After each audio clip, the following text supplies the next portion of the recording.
देवभूमि की धर्म यात्रा।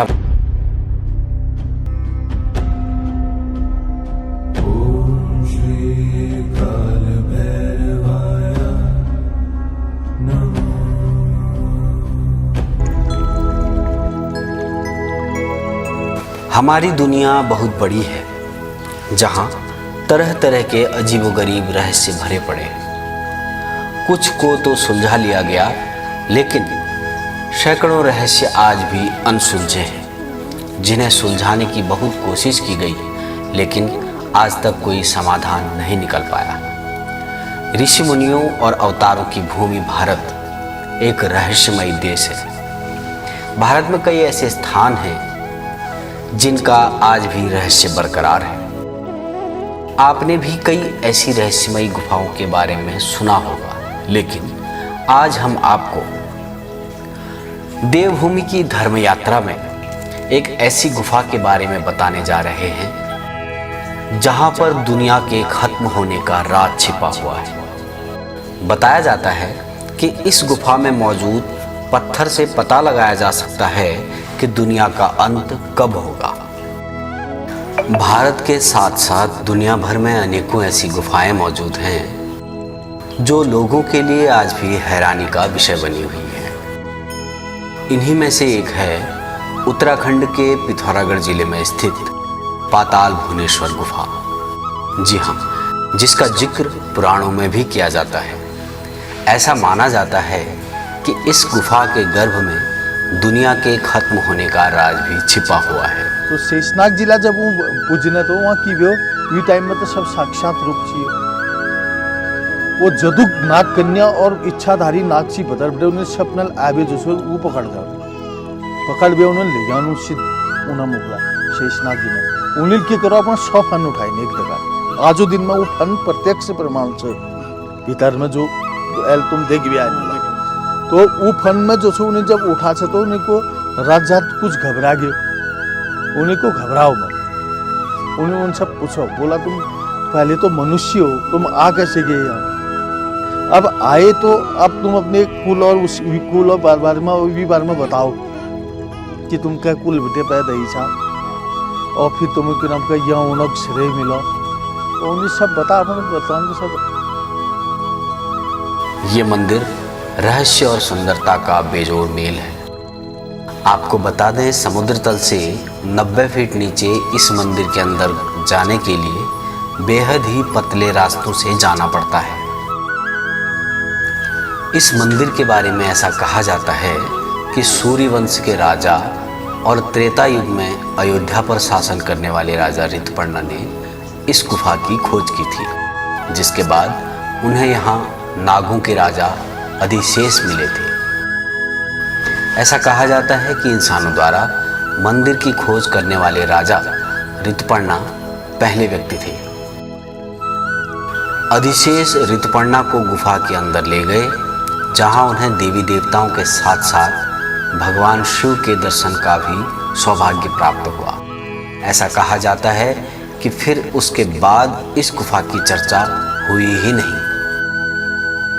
द्वापर युग में पांडवों द्वारा इस गुफा को फिर से ढूंढ लिया गया, जहां वे इस गुफा के पास भगवान की पूजा करते थे। स्कंद पुराण में उल्लेख है कि खुद महादेव शिव पाताल भुवनेश्वर में रहते हैं और अन्य देवी देवता उनकी पूजा करने आते हैं। पौराणिक कथाओं के अनुसार कलयुग में मंदिर की खोज जगत गुरु आदि शंकराचार्य ने 8वीं शताब्दी में की थी, जहां उन्होंने एक तांबे का शिवलिंग स्थापित किया था। पुराणों के मुताबिक पाताल भुवनेश्वर के अलावा कोई ऐसा स्थान नहीं है जहां एक साथ चारों धामों के दर्शन होते हों। यह पवित्र व रहस्यमयी गुफा अपने आप में सदियों से इतिहास समेटे हुए है। मान्यता है कि इस गुफा में 33 कोटि देवी देवताओं ने अपना निवास बना रखा है। हिंदू धर्म में भगवान गणेश जी को प्रथम पूज्य माना गया है। गणेश जी के जन्म के बारे में कई कथाएं प्रचलित हैं। कहा जाता है कि एक बार भगवान शिव ने क्रोध में गणेश जी का सर धड़ से अलग कर दिया था। बाद में माता पार्वती के कहने पर भगवान गणेश को हाथी का मस्तक लगाया गया था, लेकिन जो मस्तक शरीर से अलग किया गया, माना जाता है कि वह मस्तक भगवान शंकर ने पाताल भुवनेश्वर गुफा में रखा है। 108 पंखुड़ियों वाला शवाष्टक दल ब्रह्म कमल के रूप में एक चट्टान है। इस ब्रह्म कमल से पानी भगवान गणेश के शिलारूपी मस्तक पर टपकता रहता है। मुख्य बूंद आदि गणेश के मुख में गिरती हुई दिखाई देती है। मान्यता है कि यह ब्रह्म कमल भगवान शिव ने ही स्थापित किया था। इस गुफा के अंदर चारों युगों के प्रतीक के रूप में 4 पत्थर भी स्थापित हैं। इनमें से एक पत्थर, जिसे कलयुग का प्रतीक माना जाता है, धीरे धीरे ऊपर उठ रहा है। यह माना जाता है कि जिस दिन यह कलयुग का प्रतीक पत्थर दीवार से टकरा जाएगा, उस दिन कलयुग का अंत हो जाएगा। इस गुफा के अंदर केदारनाथ, बद्रीनाथ और अमरनाथ के दर्शन होते हैं। बद्रीनाथ में बद्री पंचायत की शिलारूप मूर्तियां हैं, जिनमें यम, कुबेर, वरुण, लक्ष्मी, गणेश तथा गरुड़ शामिल हैं। तक्षक नाग की आकृति भी गुफा में बनी चट्टान में नजर आती है। इस गुफा में काल भैरव की जीभ के दर्शन भी होते हैं, जिसके बारे में मान्यता है कि मनुष्य काल भैरव के मुंह से गर्भ में प्रवेश कर पूंछ तक पहुंच जाए तो उसे मोक्ष की प्राप्ति हो जाती है। इस गुफा के अंदर आपको मुड़ी गर्दन वाला गरुड़ एक कुंड के ऊपर बैठा हुआ दिखाई देता है। माना जाता है कि शिवजी ने इस कुंड को अपने नागों के पानी पीने के लिए बनाया था। इसकी देखरेख गरुड़ के हाथ में थी, लेकिन जब गरुड़ ने ही इस कुंड से पानी पीने की कोशिश की तो शिवजी ने गुस्से में उसकी गर्दन मोड़ दी थी। जिसके जंगल चाहिए गनगो तो शेर जैसे वो आला जब पूछ करने बाघ पकड़ के खा जाए।